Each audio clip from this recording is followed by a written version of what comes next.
அதுக்கு பதிலாக நீங்கள் வந்து 550 பொசிஷனில் செக்ஸ் பண்ண முடியும். ஓகே. அதே மாதிரி வாய்வழி உறவு, இடத்த மாற்றுறது, ஒரு நாள் சமையலறையில் பண்ணலாம், ஒரு நாள் ஹாலில் பண்ணலாம், ஒரு நாள் பாத்ரூமில் ஷவருக்கு கீழே பண்ணலாம். ம். விதவிதமான இப்படியெல்லாம் வெரைட்டியை கொண்டு வரும்போது செக்ஸ் வந்து இன்ட்ரெஸ்டிங்காக இருக்கும். ம். ஆளை மாற்றுறதுக்கு பதிலாக இடத்த மாற்றலாம், பொசிஷன் மாற்றலாம். ஓகே. அதனால் வாய்வழி தூண்டுதல் ஒரு நல்ல வெரைட்டி.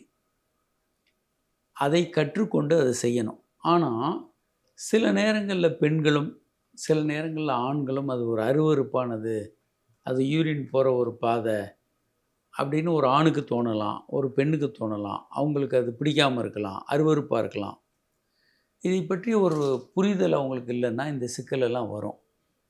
அவங்கள கட்டாயப்படுத்துறது சரியல்ல. அப்போ அவங்கள எஜுகேட் பண்ணலாம். என்ன 2 பேரும் மருத்துவர்கிட்ட போய் உட்காந்து இதை பற்றி ஒரு மனம் திறந்த டிஸ்கஷன் பண்ணலாம். மற்றபடி இது இப்படி தான் ஒரு முடிவுக்கு வந்து இது தப்பு ரைட்டு அப்படின்னு சொல்கிறது சரியல்ல.